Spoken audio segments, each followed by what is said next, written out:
ภาษาล้านนาวรรณกรรมนะครับวันนี้ก็จะเสนอประเภทยอนะครับตัวยอยักษ์ตัวยอตัวอย่างนี้นะครับเอามาดูนะครับแม่ยิงแม่ยิงในภาษาล้านนามันออกยิงครับแม่ยิงมันก็ต้องใจตัวหน้าแหละครับอย่างนี้แหละครับแม่ยิงครับยิงมันยอนะครับยิงครับแม่ยิงคนใหญ่คนใหญ่คนนะครับมันใจตัวข้านะครับคนใหญ่นะครับ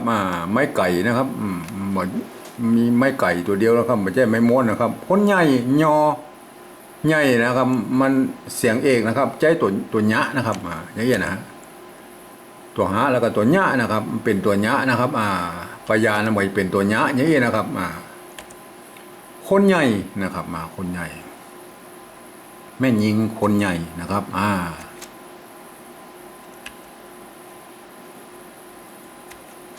คนใหญ่นะครับยอดยอด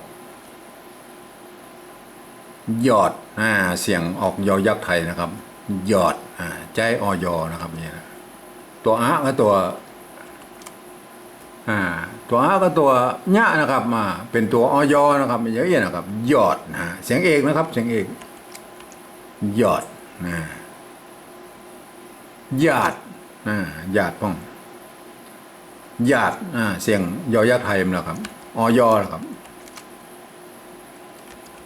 ญาติญาติเสียงเอกครับยอกยอกยอกยอกยอกยอยักษ์ไทยนะครับยอกยอกยอกสระไม่เกาะภาษาล้านนาบนมีไม่โกยนะครับตัว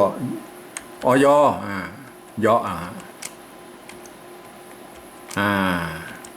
ยอกยออันนี้มันเสียงออกไปจัตวามันจะหยอกเหาะก็ได้นะครับมันหยอกเยาะนะครับแล้วที่นี่มาลองปริวัตินะครับเป็นภาษาปริวัติแบบที่สองนะครับแม่ยิงนะครับแม่ยิงแม่ยิงแม่ยิงนะครับใจตัวยอยักษ์เนี่ยนะครับมายืมมาเป็นตัวหน้านะครับกดใจมา200-300 ปีแล้วนะครับมันไปเขียนแบบล้านนานะครับไม่ใช่แม่ยิงนะครับไม่ใช่ยอยักษ์ไทยนะครับตัวยอยักษ์ตัวโดดๆอย่างตัวยอนะครับแม่ยิงนะครับแม่ยิงคนใจตัวข้านะครับคอคนนะครับตัวข้าใจคอคนนะครับในภาษาปริวัติแบบที่สองนี่นะครับคนนะครับคนนะครับคนใหญ่นะครับใจไปตามตัวนะครับเพิ่นไม่ไก่ไม่ไก่ก็สลายเนี่ยนะครับไม่ไก่นะครับตัวหานะครับตัวหอหีบมาแทนตัวหาเนี่ยครับตัวหญ้านะครับเนี่ยนะครับคนใหญ่นะครับมันจะใจยอหญิงนะครับจะใจยอหญิงมันใจนะครับต้นฉบับมันใจยอหญิงนะครับคนใหญ่นะครับคนใหญ่นะครับคนใหญ่ยอดตัวนี้มันอยแหละครับตัวอยแหละครับแต่ความจริงมันก็ใจหอยนะครับมันก็ความจริงมันก็หอยนะครับมันแต่พื้นฐานมันเป็นตัวอยนะครับเขาก็เขียนอยก็ได้นะครับอยดีกว่านะครับญาตินะครับอยญาตินะฮะญาตินะฮะยอก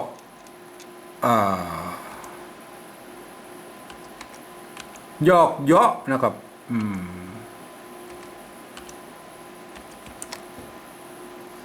ความจริงมันก็เป็นตัวอยนะครับอยยอกเยาะนะครับ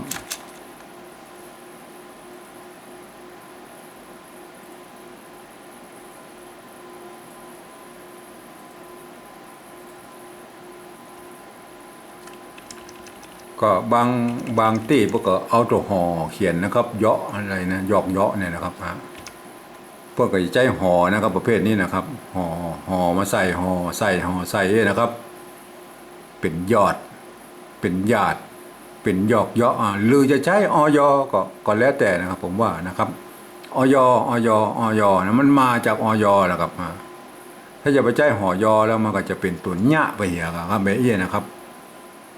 มันจะเป็นตัวหญ้าอย่างนี้นะมันจะเข้าใจผิดว่าเป็นตัวหญ้าอย่างนี้นะครับเพราะถ้าเขาใช้ตัวยออยนี่นะครับมันก็จะเข้าใจว่ามันเป็นตัวออยนะครับก็ต้องอ่านยอดนะครับต้องอ่านญาตินะครับอ่านยอกอ่านเยาะอย่างนี้นะครับลองปริวัติแบบภาษาปริวัติแบบที่สามแล้วครับภาษาปริวัติแบบที่สามก็คงบ่เปลี่ยนแปลงนะครับบ่เปลี่ยนแปลงนะครับมันชุดยอยักษ์นี่มันเหมือนกันครับแม่ยิงนะครับแม่ยิงมีเปลี่ยนแปลงตัวนี้ตัวเดียวนะคนนะครับตัวคออันมันบ่เกี่ยวกับตัวยอแล้วครับมันบ่เกี่ยวเพราะว่าในภาษาไทยเปิ้นใจคนตัวนี้นะครับคนตัวคอคนนี่เปิ้นเลิกใจแล้วครับคนใหญ่นะครับอันนี้ใจตัวไม้มาลายหรือยี่อี้ก็ได้นะครับแล้วแต่นะครับมาเปลี่ยนแปลงก็ได้นะครับเพราะว่ามันต้องเปลี่ยนแปลงครับญาติยอดยอดญาติยอก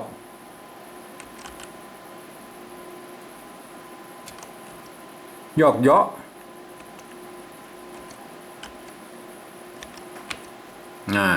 เห็นไหมครับ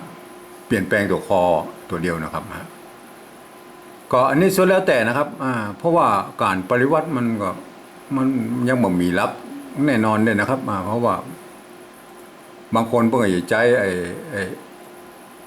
ตัวหอยออย่างเงี้ยมันถ้าตัวใจตัวหอยอเนี่ยมันก็จะไปมั่วกับตัวนี้แหละครับตัวหญ้านะครับตัวหญ้าเนี่ยนะครับเพราะฉะนั้นผมขอใจตัวออยทั้งหมดเลยนะครับที่ออกไปเสียงยอยักษ์ไทยนะครับยอดญาติยอกเยาะเนี่ยนะครับอันนี้ถ้าเป็นหอยอ่านว่าใหญ่นะครับ